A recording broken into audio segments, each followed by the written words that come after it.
All right, so welcome to a very special interview and episode.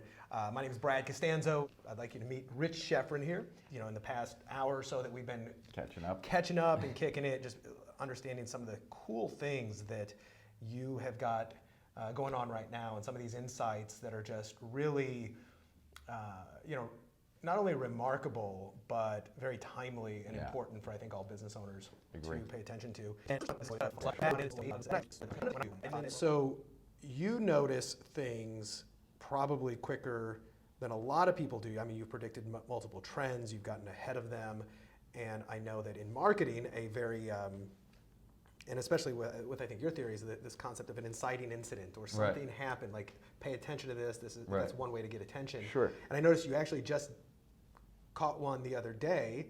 I'm on your newsletter list, and I had seen it, and then you talked about it, which was how Google is getting rid of third-party cookies, and how, like, it's going to cause a big ruckus in the world of online marketing. Nobody knows exactly how or what the site is, but I know you've been paying attention to a lot of the things that especially big tech has been doing and how it's been changing. So this is really where now we're transitioning to what's now. Yeah, what's now? Because we've talked about all your past. Yeah, I would say that the last thing just about the past, and we don't need to spend a lot of time on it, is just a perspective that, like, I think most people think of business as like a marathon. You know, I don't think of it as a marathon, and that could be because I have ADD and whatever, but I tend to think of it as a series of sprints. Yeah. And so each campaign, when I'm about to launch a campaign, I need to, like, amp it up a little bit. But the good news is that I'm a sprinter competing over short periods of time with marathon runners, right? And so it's easy to rise above the clutter when you can go, all out, and this is a 30-day, 60-day, 90-day slog or whatever it is. But, like, you could be in an intensity that no one else can be at, because it's going to, you're going to reap the rewards. And so I've always tried to start campaigns with that, like, initial sprint of, like, commanding attention. So that's just on that. But as we move towards the now and the future, what I think a lot of people don't realize is how precarious the situation has become. It's kind of one of those things where maybe people aren't talking about it to one another, but less businesses have been started year after year after year for, like, the last 20 years in the US. And I think that it's pretty worldwide.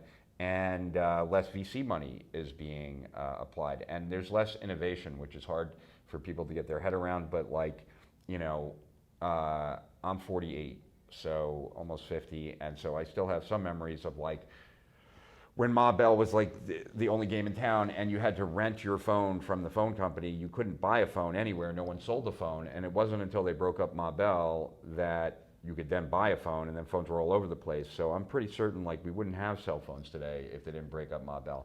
And we probably wouldn't have Google if the government didn't break up Microsoft's dominance at that time. Well, the bigger you get, the harder it is to innovate. The more risk there is in innovation. Yeah, like, so when was the last big innovation in tech? Like, the iPhone's 11 years old. Like, where the iPad is 8, 9 years old. Like, what new device? 5G will roll out soon, and that will open up opportunities that people can't even imagine, myself included, because we couldn't imagine Uber until 4G came out. Yeah. Like, so 4G made a lot of stuff that we use today. I think that was probably, although it's not a device, the whole gig sharing economy on the back of everybody's smartphones is probably the biggest innovation that we've kind of really seen. And it's actually bad for people and good for business. So it's, because it's a way of paying people less, not paying for their health care, like all kinds of stuff. So I would say, the gig economy, while in certain ways really good, it's also lowered the bar of what companies need to provide their employees in a very big way. And that's also been somewhat calculatedly done. Basically, there's no industry that's good once you put big in front of it, right? Like, so whether it's, big oil, big tobacco, big pharma, these are not the industries. And big tech is the second biggest lobbying group in the United States. Is it really? I wouldn't have guessed that. Yeah. They've changed a lot of laws that make it okay for them to scrape content and put it on their site. They were afraid when Napster got caught that they would have the same thing. So and you mentioned that just to go detail, like we were talking about it offline with Google. Yeah, like now Google sends more than, like the whole original idea of a search engine was we're going to scrape the world's content, people will come to our site and they'll find the content they want and then they'll go there. Yeah. So ours was just a the search engine was stopping hole. Not, now Google sees it as a walled garden and they don't want people to leave unless they're paying them.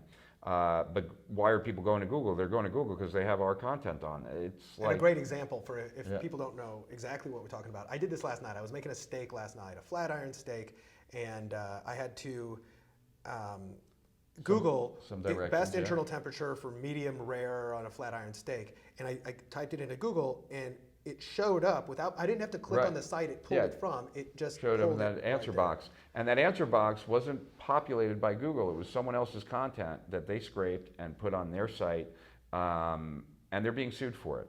And you know, Facebook did the same thing, right? Like everybody and their brother was advertising like us on Facebook, from McDonald's to Mercedes-Benz, and then they said, no more, only 0.05%. That rug you're standing on is gone. Yeah. So big tech is not our friend as entrepreneurs, and they're going into more and more spaces that will cost us more money. The typical pattern is always there, where every new platform welcomes us with open arms, small business and direct response advertisers.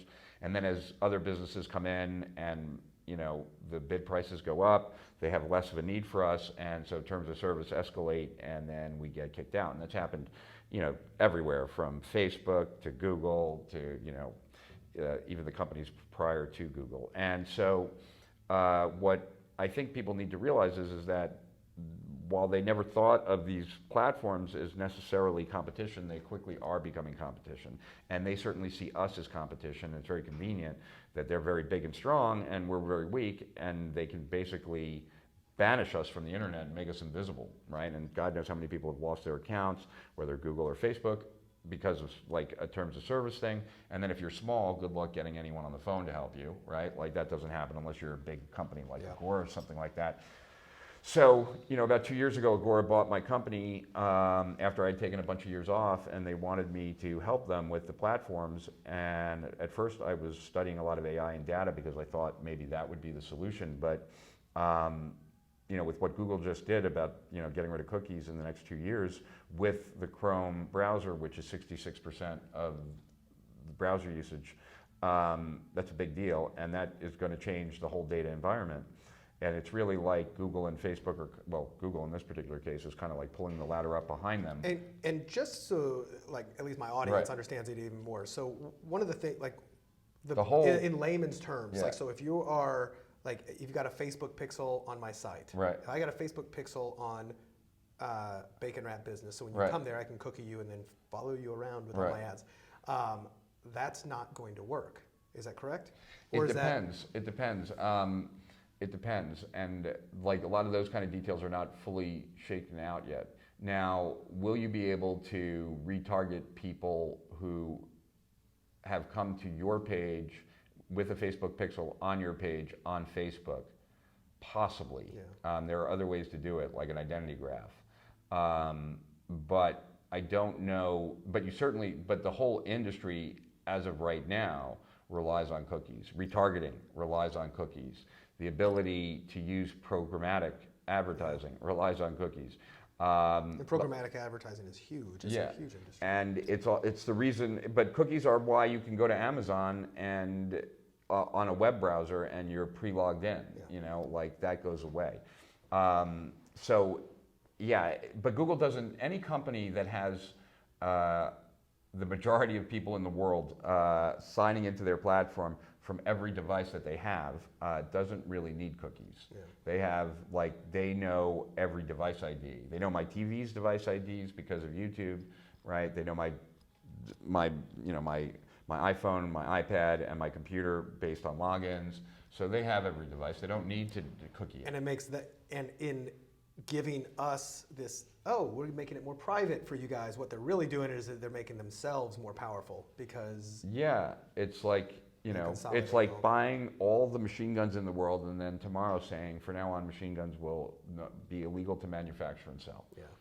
It's not that they're illegal completely, they're just illegal to everyone else, but right? We got them all. Yeah, and that's kind of how it is. And so, so my advice to Agora was we need the best experts in every different channel and every different medium to really come up with a strategy that makes us much less dependent on any of these platforms. And they agreed, and so that's what we did.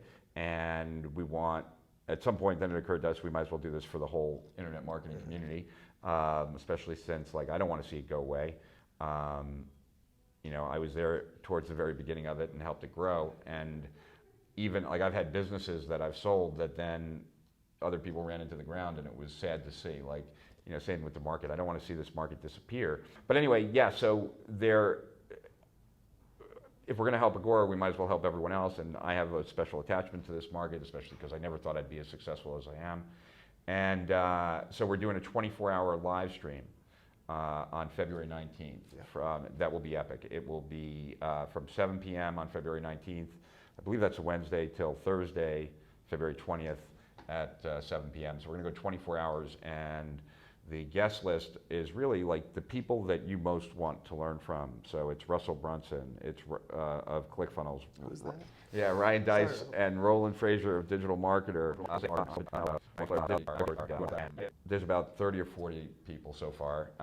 We're broadcasting out of Mark Ford's private cigar bar, and we're going to be doing a lot of fun stuff in the background too. And and it's a way to really, all of us are going to be teaching our winning strategies currently that are working now to make 2020 your best year yet, and to make the decade of 2020 your best decade, even though you're entering into a hostile environment with these big tech platforms. And recognizing that and building a business that benefits off these platforms but is not totally reliant on these platforms, so that you still have the freedom that you want but also are protected, is the outcome that I want for everyone who comes on the live stream. It'll be the biggest event online, I think, in the last decade. I really believe that, and I believe that people will walk away with so much value.